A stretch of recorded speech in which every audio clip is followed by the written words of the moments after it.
고린도전서 2장 우리 10절로 우리 16절의 말씀 우리 함께 교독하여 읽고 마지막 절 16절은 우리 함께 합독하여 읽도록 하겠습니다.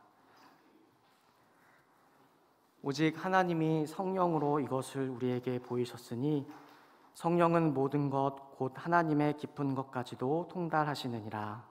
사람의 일을 사람의 속에 있는 영 외에 누가 알리요? 이와 같이 하나님의 일도 하나님의 영 외에는 아무도 알지 못하느니라. 우리가 세상의 영을 받지 아니하고 오직 하나님으로부터 온 영을 받았으니 이는 우리로 하여금 하나님께서 우리에게 은혜로 주신 것들을 알게 하려 하심이라. 우리가 이것을 말하거니와 사람의 지혜가 가르친 말로 아니하고 오직 성령께서 가르치신 것으로 하니 영적인 일은 영적인 것으로 분별하느니라. 육에 속한 사람은 하나님의 성령의 일들을 받지 아니하나니 이는 그것들이 그에게는 어리석게 보임이요 또 그는 그것들을 알 수도 없나니 그러한 일은 영적으로 분별되기 때문이라. 신령한 자는 모든 것을 판단하나 자기는 아무에게도 판단을 받지 아니하느니라. 함께 읽겠습니다. 누가 주의 마음을 알아서 주를 가르치겠느냐? 그러나 우리가 그리스도의 마음을 가졌느니라. 아멘. 할렐루야. 아멘. 지난 주일 이후 매일매일의 삶 속에서 우리 하나님의 말씀으로 승리하며 살아가고 계신가요? 우리가 하나님의 말씀을 매일 들을 수 있다는 것은 얼마나 귀한 일인지 모릅니다. 이 시간 바쁘고 분주한 우리의 삶이지만 우리가 시간을 내어 말씀의 자리로 또한 우리 예배의 자리로 나아갈 때에 하나님의 말씀으로 힘을 얻고 기도함으로 응답받는 복된 은혜의 시간이 될 줄 믿습니다. 오늘 말씀의 제목 성령께서 주시는 깨달음이라는 말씀으로 함께 은혜를 나누려고 합니다.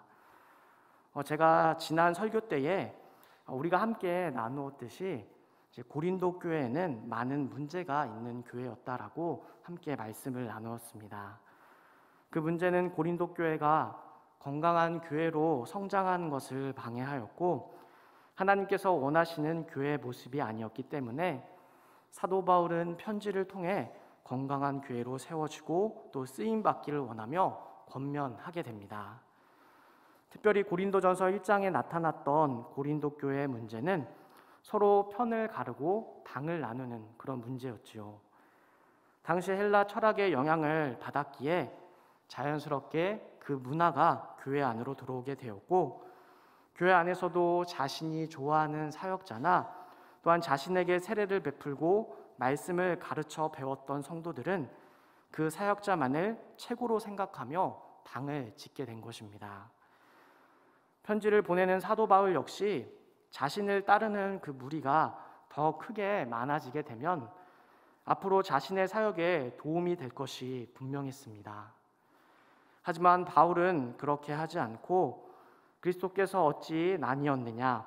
내가 너희를 위하여 십자가에 못 박혔으며 내 이름으로 너희가 세례를 받았느냐라고 성도들을 권면하게 되죠. 즉 그리스도께서 나를 보내심은 세례를 베풀게 하심도 아니요 오직 복음을 전하게 하려 하심이라고 말하며 누구에게 세례를 받는 것이 중요한 것이 아니라 또한 자신을 따르는 그 무리가 늘어나는 것이 중요한 것이 아니라 그리스도의 복음이 전파되어지는 것이 바로 자신을 사도로 세우신 예수님의 뜻이다라고 말하게 됩니다. 예수 그리스도의 복음이야말로 바울이 세례를 베푸는 이유이며 교회가 세워진 목적임을 그는 분명하게 선포한 것입니다. 그래서 바울은 같은 마음 같은 뜻으로 온전히 합할 것을 말하며 그 기준을 알려두게 됩니다. 그 기준은 바로 세상에서 미련하다고 말하는 복음으로 사도 바울은 복음만이 교회가 하나 되게 하며 복음만이 교회를 움직이는 원동력이 된다고 말하게 됩니다. 복음은 우리가 잘 알고 있듯이 우리 예수님께서 우리들을 위하여서 행하신 놀라운 일을 말하게 됩니다. 바울은 그리스도의 복음은 말의 지혜가 아니라 그리스도의 십자가라고 말하며 십자가의 도가 멸망하는 자들에게는 미련한 것이요 구원을 받은 우리에게는 하나님의 능력이라고 선포합니다. 이 말씀처럼 교회의 능력, 그리스도인의 능력은 그리스도의 십자가로부터 나오게 됩니다. 예수님께서 우리에게 행하신 그 일들, 복음의 핵심은 십자가에서 절정을 이루셨습니다. 예수님께서 죄인인 인간들의 모든 죄값을 대속하고 구원하신 놀라운 사건, 바로 십자가에서 이루어진 것입니다. 그렇기 때문에 그리스도의 십자가는 교회의 힘이며 능력이 됩니다. 그리고 세상을 변화시키는 힘과 능력은 예수 그리스도의 십자가의 능력을 깨달은 성도들로부터 나오는 것입니다. 그런데 안타까운 것은 이 십자가의 능력을 모든 사람이 깨닫지 못한다는 것입니다. 많은 사람들이 복음을 듣고 있지만 그들은 복음을 자신과 아무 상관없는 이야기로 생각하고 한 귀로 듣고 한 귀로 흘려보내게 됩니다. 만약 교회에 나오는 것이 또한 하나님께 예배를 드리는 것이 자신에게 조금이라도 이익이 된다고 생각하면 어느 누구도 교회에 나오지 않을 사람이 없을 것입니다. 지난 설교 때 말씀드린 예화처럼 교회에 나오면 금 한 돈을 준다고 하면 이미 잡혀있는 그 약속도 다 취소하고 주변의 가족이나 또 친척, 이웃들에게 알려서 함께 나올 것입니다. 그러나 그들이 복음을 듣고 교회에 나오지 않는 것은 바로 예수님의 그 십자가의 복음이 그들에게 기쁘고 복된 소식이 아니라 미련한 소리로만 들리기 때문입니다. 그렇다면 우리는 왜 바쁘고 분주한 이 상황에서 또 우리의 삶 속에서 시간을 따로 구별하여 교회에 나와 하나님을 예배하는 것일까요? 우리 성도님들 중에서 시간이 빨리 안 가시는 분은 없으실 거라 생각합니다. 물론 종종 은혜가 떨어지면 말씀 듣는 시간이 왜 이렇게 길게 느껴지는지 지루할 때도 있지만 그 외에 우리가 삶을 살아가면서 시간이 왜 이렇게 빨리 가는지 눈 한번 깜빡하면 하루가 가고 또한 일주일이 가고 어느덧 2022년도도 몇 달 남지 않았습니다. 이렇게 우리의 시간이 빨리 가는 것, 그만큼 지금 우리가 살아가고 있는 이 세상이 빠르게 움직이면서 우리의 마음을 분주하게 만들기 때문이죠. 그래서 시간은 금이다라는 말도 있습니다. 세상과 수많은 사람들이 분주하게 살아가며 우리 역시 빠르게 변하는 이 세상을 따라가기 위해서는 한시도 가만히 있으면 안 될 것처럼 우리의 마음을 분주하게 만드는 것입니다. 그런데 왜 우리는 이렇게 분주하고 바쁜 세상 속에서도 귀한 시간, 금과 같은 시간을 구별하여 하나님께 드리는 것일까요? 그 이유는 바로 성령 하나님께서 우리 가운데 역사하셔서 예수님을 나의 구원자로 주인으로 영접하고 십자가에서 죄와 사망의 권세를 깨뜨리시고 승리하신 주의 보혈을 의지하여 하나님께 찬양하고 기도 드릴 수 있도록 깨닫게 하시고 인도하여 주셨기 때문입니다. 예수 그리스도의 십자가, 그 복음의 진가를 깨닫고 하나님께 예배하는 것이 우리의 인생과 삶의 그 어떤 무엇보다도 값진 시간임을 오늘 말씀의 제목처럼 우리 성령 하나님께서 깨닫게 하신 것입니다. 바로 성령 하나님께서 깨닫게 하시는 것, 나를 위하여 십자가에서 죽으신 그 예수님, 성경에 기록되어 약 2000년 전에 이 땅에 오신 그 예수님께서 죄인인 나를 구원하시기 위하여 오신 그리스도임을 믿음으로 고백하게 하신 것입니다. 오늘 말씀을 통하여 십자가에서 못 박히신 그 예수님께서 그리스도가 되시고 살아계신 하나님의 아들이라는 그 고백과 믿음의 확신이 더욱더 넘치시기를 주님의 이름으로 축복합니다. 저는 TV를 보다가 종종 한 채널에 멈춰서 한참을 보게 되는 채널이 있습니다. PPT를 아직 넘겨주지 마시고요. 넘겨주시면 안 돼요. 넘겨주시면 안 됩니다. 네. TV를 제가 자주 보는 편은 아니지만 가끔 보게 되는 보게 되면 재밌는 방송들이 많이 하는 것을 봅니다. 그 중에서도 이 채널은 매일 새로운 소식을 전해주는데 아주 신기하고 놀라운 정보들을 알려주며 신선하고 꼭 나에게 필요할 것만 같은 그런 물건들을 이제 소개해 줍니다. 네, 아마도 제가 말씀드리는 채널에 대해서 대충 이제 눈치는 채셨겠지만 바로 홈쇼핑 채널입니다. 네, 이제 띄워주시면 됩니다. 옛날에는 홈쇼핑 채널이 이제 몇 개 없었던 것 같은데 요즘은 채널을 돌리고 돌려도 다른 홈쇼핑 채널이 나오게 되고 아주 다양하고 수많은 상품들을 파는 것을 보게 되죠. 특히 방송에서 파는 이런 상품들을 보면 자동차를 팔기도 하고 또 전자제품, 의류, 식료품, 건강보조제, 또한 현지에서만 팔 것 같은 아주 특산물과 신선 제품들까지 아주 다양한 종류의 상품들을 파는 것을 보게 됩니다.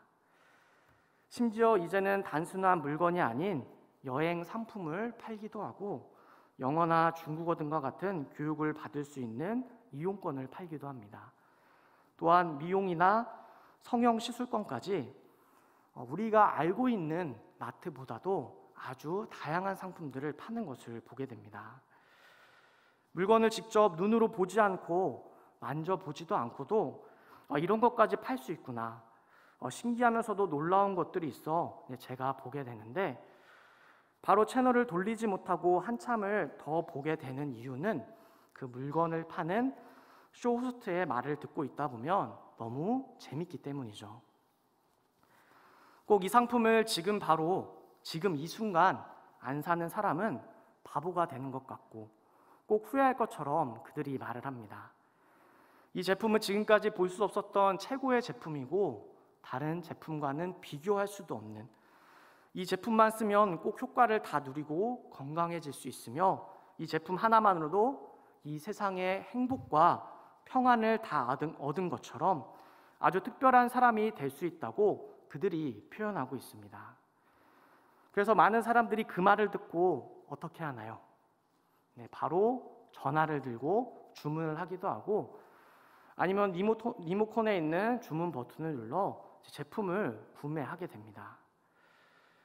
또 얼마나 사람의 마음을 불안하게 하여 재촉하는지 지금은 상담 전화가 너무 많아서 전화 연결이 안 된다고 말하고 또 전화 주문이 너무 많이 있어서 조금 있으면 매진이 된다라고 말을 거듭하면서 우리로 하여금 주문을 하게 만들죠.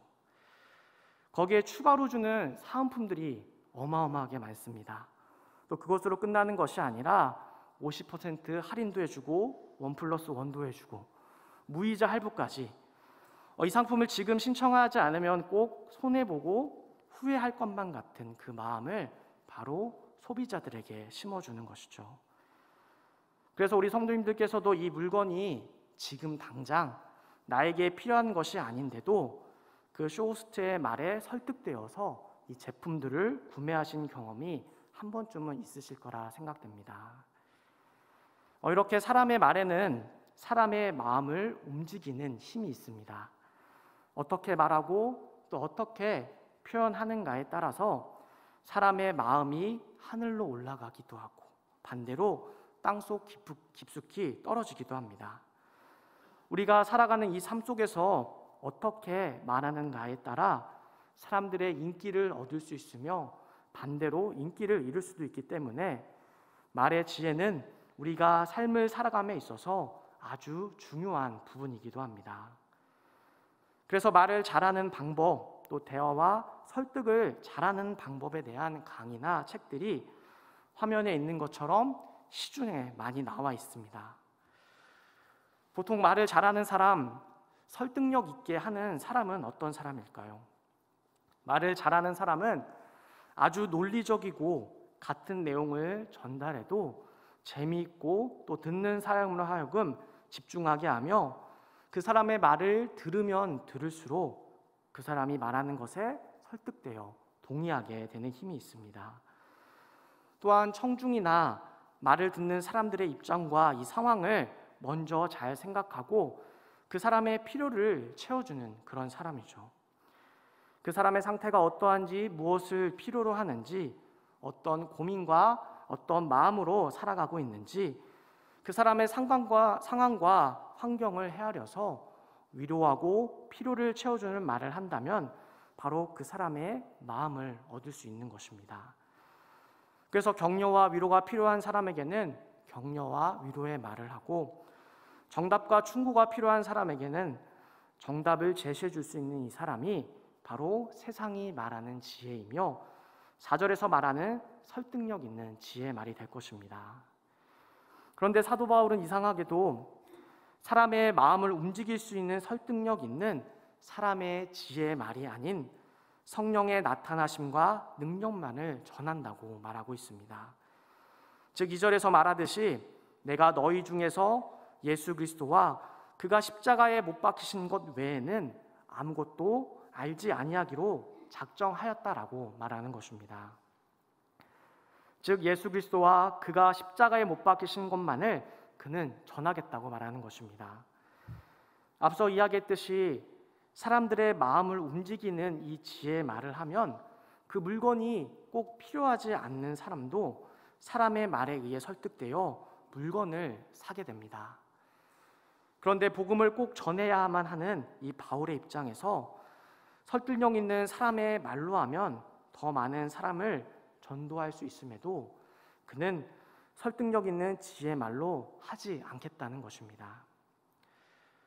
우리가 상식적으로 보면 바울의 이런 행동이 얼마나 미련한 행동일까요? 그는 복음을 전함에 있어서 설득력 있는 지혜의 말로 하지 않고 성령의 나타나심과 성령의 능력으로 전하겠다고 하는 것일까요?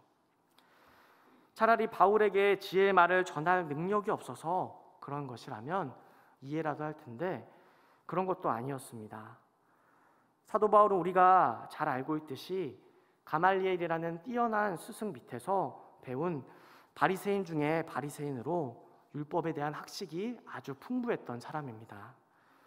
또한 헬라 지역을 두루 다니며 복음을 전파할 때에도 철학자들과 논쟁에서 지지 않을 만큼 뛰어난 지식과 말솜씨를 지닌 그런 사람이었죠. 바울은 설득력 있는 지혜의 말을 할 수 있는 충분한 능력이 있었다는 것입니다. 그러나 그는 그럼에도 불구하고 설득력 있는 지혜의 말이 아닌 성령의 나타나심으로 전하겠다라고 말하고 있습니다. 바울의 이런 행동은 앞서 예화로 말씀드린 홈쇼핑에서 물건을 파는 쇼호스트로 생각해 본다면 어떨까요?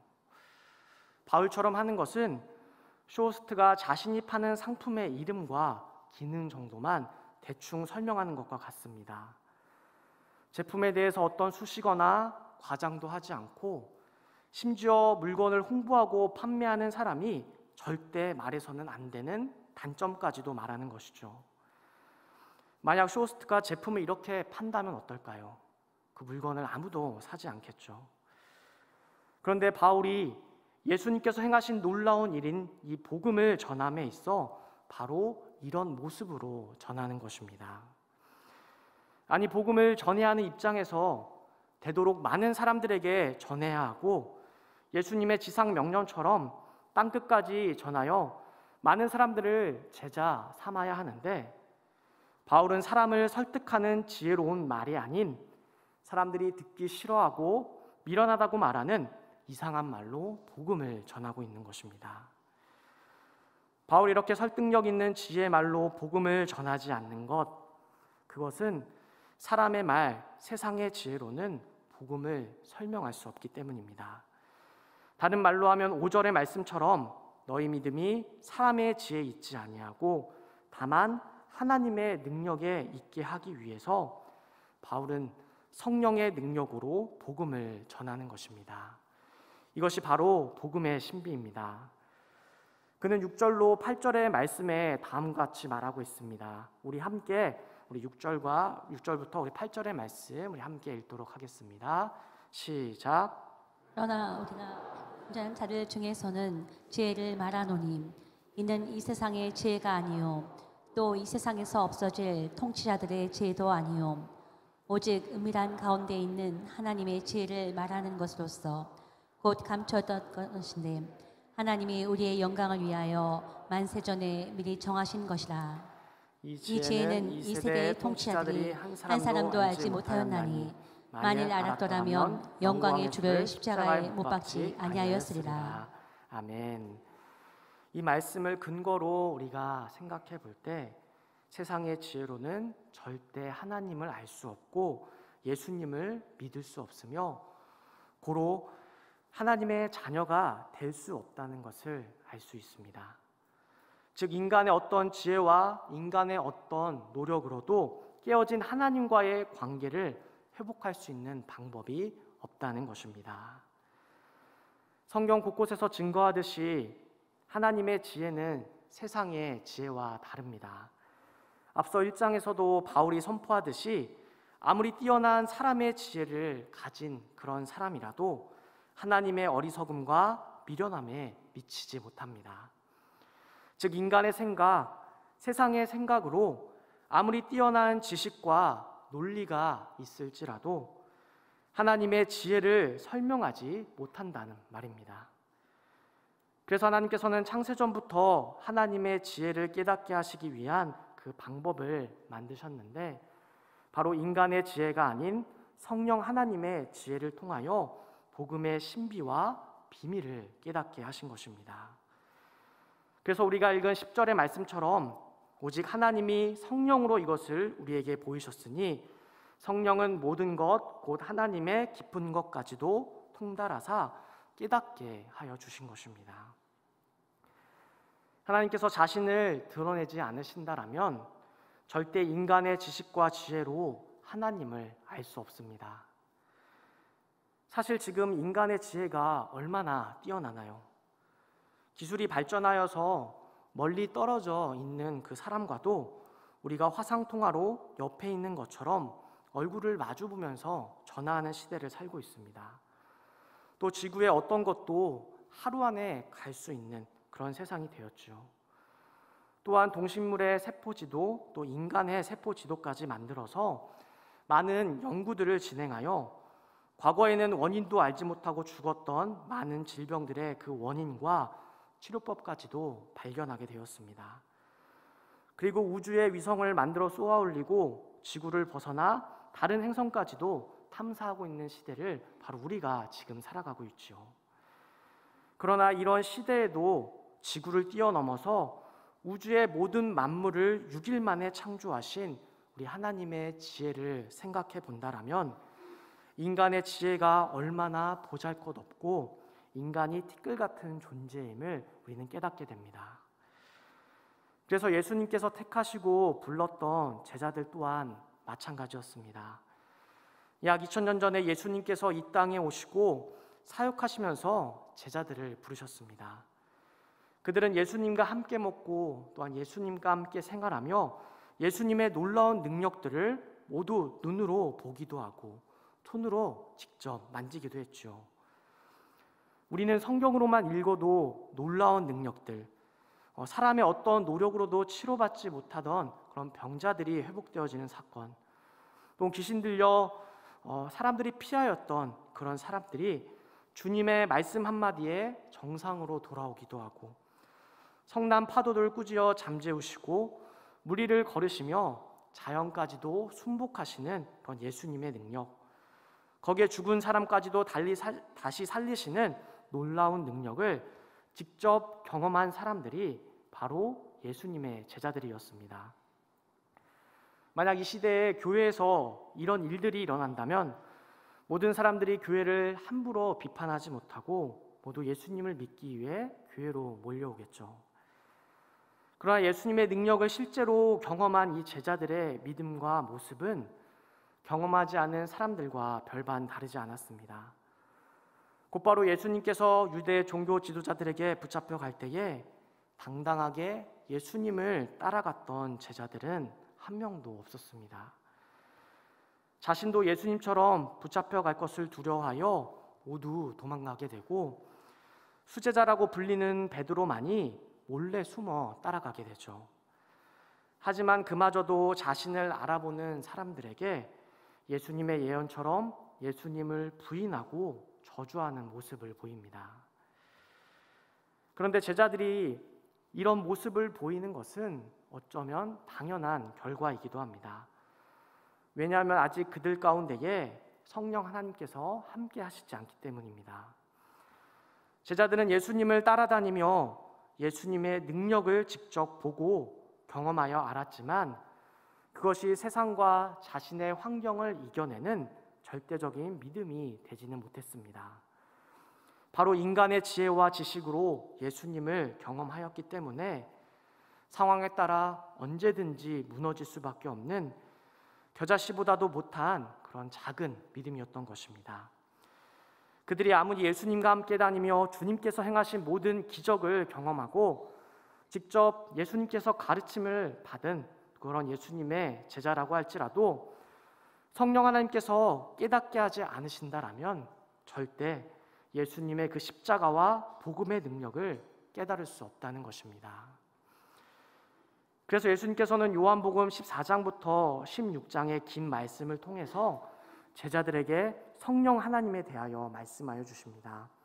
우리 함께 14장 16절로 17절의 말씀 우리 함께 읽도록 하겠습니다.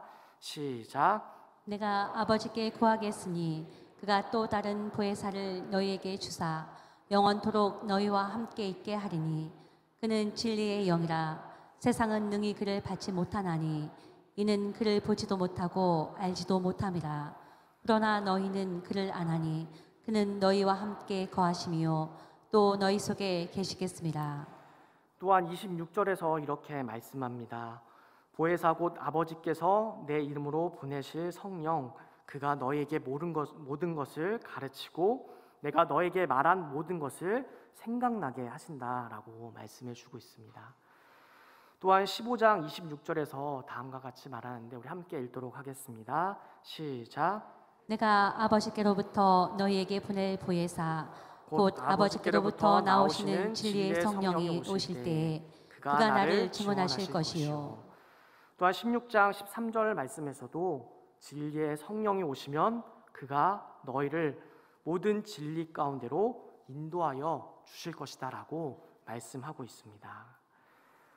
예수님의 말씀처럼 바로 성령 하나님께서 진리의 영으로 모든 믿는 자들 가운데 오사 함께 동행하여 주시고 진리이신 우리 예수님에 대해 증언하여 주사 깨닫게 하여 주신다라는 것입니다. 12절 말씀 우리 다시 한번 우리 함께 읽도록 하겠습니다. 시작. 우리가 세상의 영을 받지 아니하고 오직 하나님으로부터 온 영을 받았으니 이는 우리로 하여금 하나님께서 우리에게 은혜로 주신 것들을 알게 하려 하심이라. 아멘. 이 사실이 얼마나 큰 은혜가 되나요? 우리가 감히 생각할 수도 없고 우리가 감히 알 수도 없는 이런 하나님의 놀라운 신비와 말씀의 비밀을 우리 성령 하나님께서 직접 우리 가운데 오셔서 깨닫게 하시고 믿음을 더하여 주신다는 것입니다. 요한일서 4장 2절 말씀에 이렇게 기록하고 있습니다. 제가 읽어드리면 이로써 너희가 하나님의 영을 알지니 곧 예수 그리스도께서 육체로 오신 것을 시인하는 영마다 하나님께 속한 것이요. 요한은 여기서 분명하게 선포하고 있습니다. 하나님께 속한 영을 가진 사람은 예수 그리스도께서 육체로 오신 것을 고백하는 사람이다. 즉 하나님의 영은 예수님께서 이 땅에 완전한 사람의 모습으로 오사 완전한 인성을 가지신 그리스도 되심을 깨닫게 하고 그분의 하나님 되심을 깨닫게 하여 예수님을 구원자로 영접하고 따르게 하는 것입니다. 사실 성경은 첫 시작부터 사람의 지혜로 절대 이해할 수 없는 이상한 말을 합니다. 창세기 1장 1절에 태초에 하나님이 천지를 창조하셨다라고 말씀하고 있죠. 이 말씀부터가 세상의 지혜로는 절대 이해가 안 되는 것입니다. 그 밖에도 사람의 지혜로 절대 이해할 수 없는 기적의 일들이 성경 곳곳에 기록되어 있습니다. 여러분들께서는 이 모든 말씀을 머릿속으로 판단해서 이해가 돼야 믿으시나요? 아마도 그렇지 않을 것입니다. 하나님의 말씀을 머리로 또 사람의 지혜로 이해한다라면 절대 믿을 수 없습니다. 그런데 어느 날 우리의 판단으로 절대 이해되지 않는 이 성경의 말씀이 믿어지게 됩니다.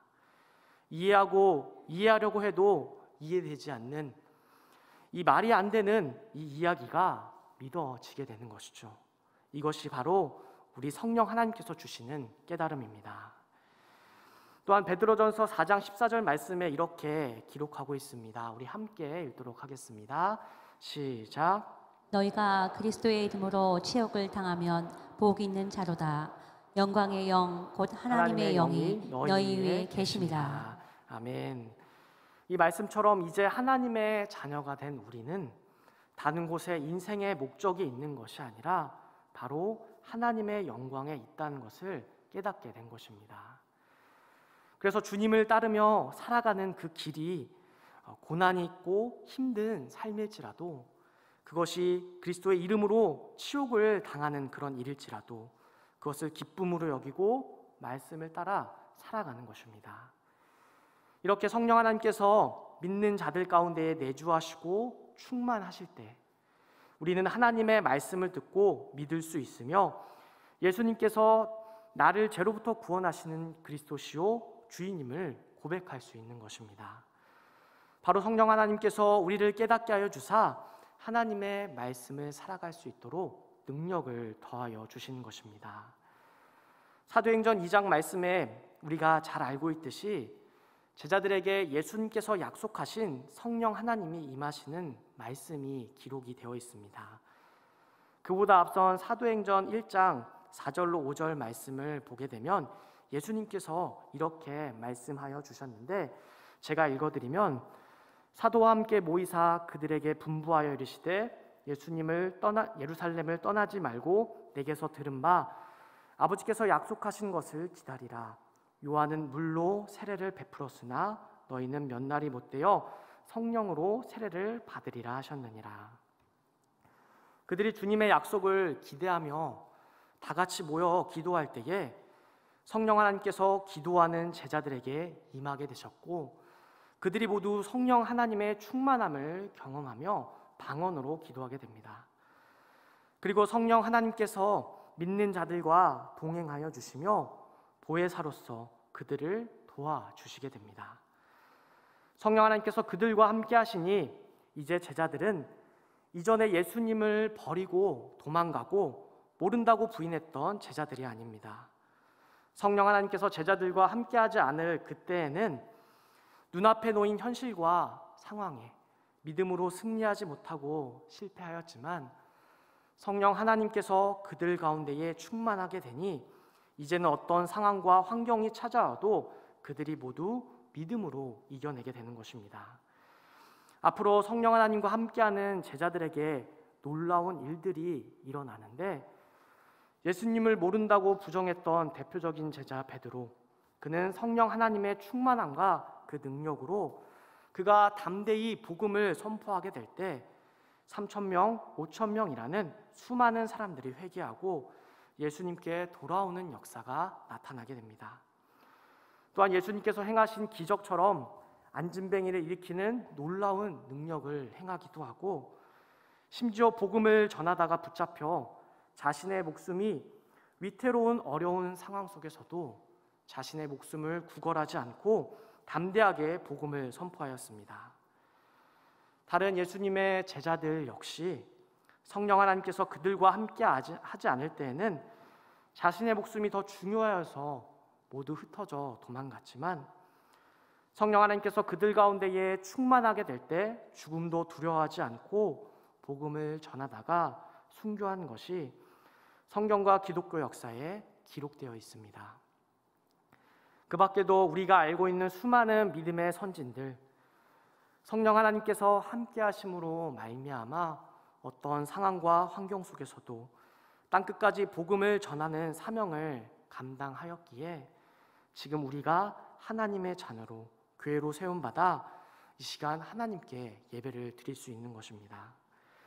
바로 성령 하나님의 능력으로 복음인 예수 그리스도와 십자가에 대해 깨닫게 될 때 우리는 세상을 이기는 진정한 예수님의 제자, 거룩한 교회와 구별된 성도로 살아갈 수 있게 됩니다.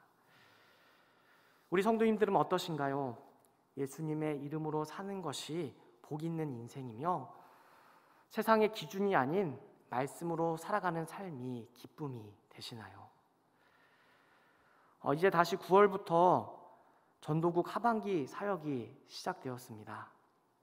교회에 많은 사역이 쉽지 않은 사역이지만 우리가 믿지 않는 사람들에게 적극적으로 다가가 복음을 전한다는 것 아주 힘든 사역 중에 하나이죠. 그래서 많은 성도님들이 이 전도의 자리를 어려워하는 것 같습니다. 저희 교회 전도팀도 매주 목요일 1시에 모여서 예배를 드린 후에 금호동과 밀락동에 전도를 하러 나가게 되는데 전도를 하다 보면은 사람들의 무시와 또 생각하지 못한 일들을 겪을 때가 있습니다. 전도를 하기 위해서 아주 내성적이고 소심하고 또 밝지 않은 제가 용기를 내어서 최대한 밝게 웃으면서 인사하고 전도지를 이렇게 드리게 됩니다. 근데 많은 사람들이 무시한 채 그냥 지나가게 됩니다. 평소 교회에서는 제가 열방교회 부목사라는 그 이유 하나만으로 우리 성도님들께서 먼저 밝게 웃어주시며 인사를 먼저 해주시는데 밖에 나가 제가 전도할 때는 속된 말로 개무시를 당하는 것이죠. 또한 전도를 오랫동안 하신 한 성도님께서는 예수님을 전한다는 그 이유로 안 좋은 그런 말을 듣기도 하고 심지어 멱살을 잡혀 끌려 나가는 그런 일도 겪으셨다고 말했습니다. 만일 제가 그런 경험을 했으면 다시 전도하는 것에 대한 두려움이 있을 것 같은데 그분은 지금도 열심히 복음을 전하는 자리를 사모하며 예수님을 증거하고 있습니다. 제가 왜 이렇게 자세하게 말씀드리는지 아시겠죠? 네, 혹시나 전도를 너무나 하고 싶으신데 시간과 방법을 잘 알지 못하셔서 못 나오실까 봐 제가 말씀드리는 것입니다. 제가 전도국 담당 목사여서 또 담임 목사님께서 1인당 3명씩 모집하여서 꼭 손잡고 나오라고 해서 말씀드리는 것이 절대 아닙니다.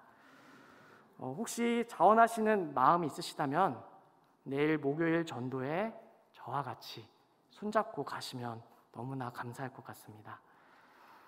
물론 분주한 우리의 일상에 많은 일들로 바쁘시고 참석하지 못하는 많은 이유가 있으실 줄 압니다. 그러나 우리가 성령 하나님을 통해 복된 소식인 예수 그리스도를 깨닫고 보니 복음을 전하는 자리가 얼마나 귀한 자리인지 또 예수 그리스도를 통해 죽어가는 생명을 살리는 자리가 얼마나 귀한 일인지 믿음으로 나오실 줄 믿습니다. 우리가 주님의 사명을 따라 예수님을 모르고 죽어가는 영혼들을 살리는 일을 감당하는 것 정말로 이 세상의 어떤 일과는 비교할 수 없는 복된 자리임을 말씀을 통해 깨닫게 되었기 때문에 우리는 성령 하나님께서 깨닫게 하신 그 진리를 따라 행할 수밖에 없습니다.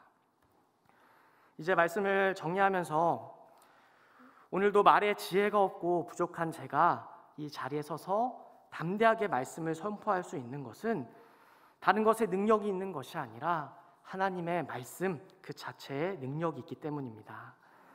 또한 저의 능력이 아닌 성령 하나님의 역사하심으로 말미암아 말씀이 선포되어지고 깨닫게 하실 것을 믿기 때문입니다. 우리는 성령 하나님의 능력으로 말미암아 하나님의 말씀을 깨닫고 예수 그리스도를 영접하게 되었습니다. 또한 성령 하나님으로 말미암아 하나님의 나라는 절대 세상의 지혜와 사람의 지혜로 세워지지 않음을 깨닫게 됩니다. 세상의 눈으로 볼 때 예수님의 모습과 십자가 이야기는 무능력하고 실패한 것처럼 보이지만 성령 하나님께서 깨닫게 하신 진리의 눈으로 보게 될 때 죄와 사망의 권세를 이기신 놀라운 승리의 이야기입니다.